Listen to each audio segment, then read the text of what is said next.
Praise the lord. దేవుని ఘనమైన నామమునకు మహిమ ఘనత ప్రభావములు కలుగునుగాక. వేకోజామున ప్రార్థనకు మీ అందరికీ స్వాగతం. రండి, ఒక కీర్తన ద్వారా దేవుని మనము ఆరాధన చేద్దాం. నా శత్రువులు నన్ను చుట్టినను, నరకపు పాశములరికట్టినను.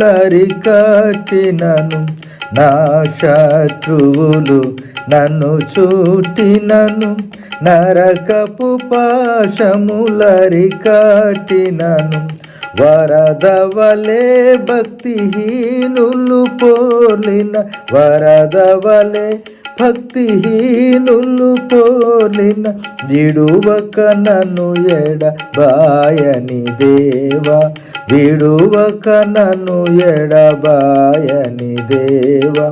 యెహోవా నా బలమా, యథార్థమైనది నీ మార్గం, పరిపూర్ణమైనది నీ మార్గం. యెహోవా.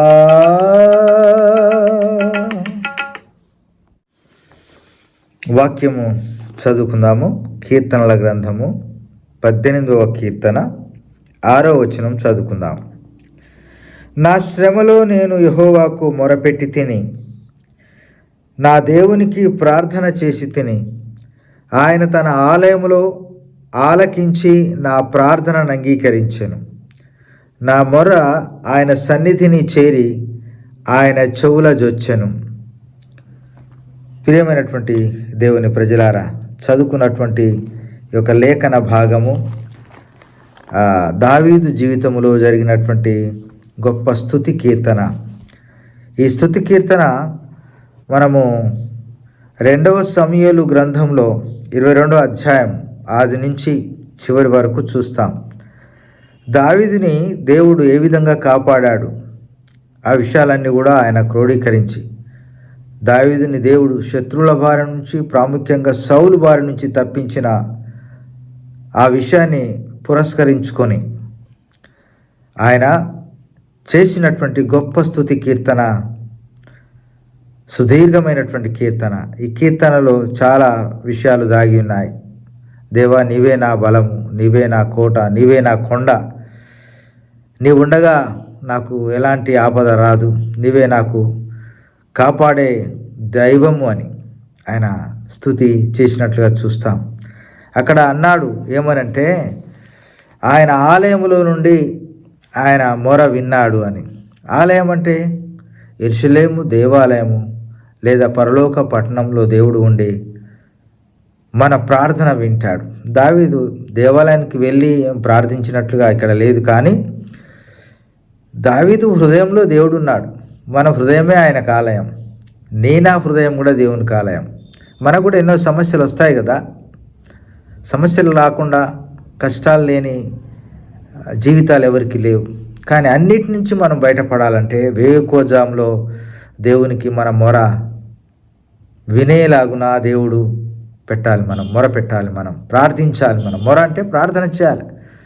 మొర పెట్టడం అంటే గోజాడాలి, వేడుకోవాలి. వీటినే మామూలుగా చేయడం ప్రార్థన కాదు. ఒక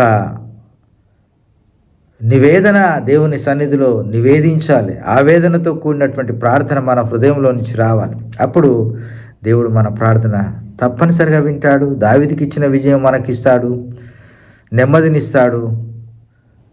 దేవుడు మనల్ని ఆయన కొరకు వాడుకుంటాడు. ప్రియమైన దేవుని ప్రజలారా, మనం కూడా ఆ ఎక్స్పీరియన్స్లో మనం ముందుకు వెళ్దాం. మన పూర్వీకులు, మన పితరులు, మన తాత ముత్తాతలు వేకువజామునే లేచి ఈ విధంగానే దేవునికి మొరపెట్టేవారు, ఎలుగెత్తి పాటలు పాడుతూ కీర్తించేవారు. మనం కూడా అలాగే చేద్దాం. రండి, ప్రార్థన చేసుకుందాం. ప్రేమ కలిగిన మా ప్రియ పరలోకపు తండ్రి, నువ్వు గొప్ప దేవుడు. నీ ప్రేమను బట్టి వందనాలు, నీ రక్షణను బట్టి వందనాలు, నీ యొక్క ఆదరణను బట్టి వందనాలు. దావీదుని ఏ విధంగా నువ్వు ఆదరించినావు. గొర్రెల కాపరి నుంచి ఒక ఎంపరర్గా, ఒక చక్రవర్తిగా ఇశ్రాయేలు ప్రజలందరినీ 12 గోత్రాలను పరిపాలించే గొప్ప పరిపాలకులుగా మార్చినావా.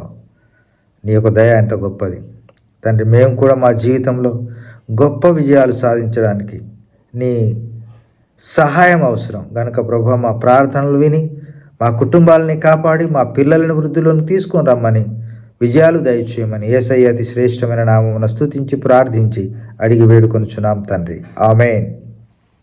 Praise the lord.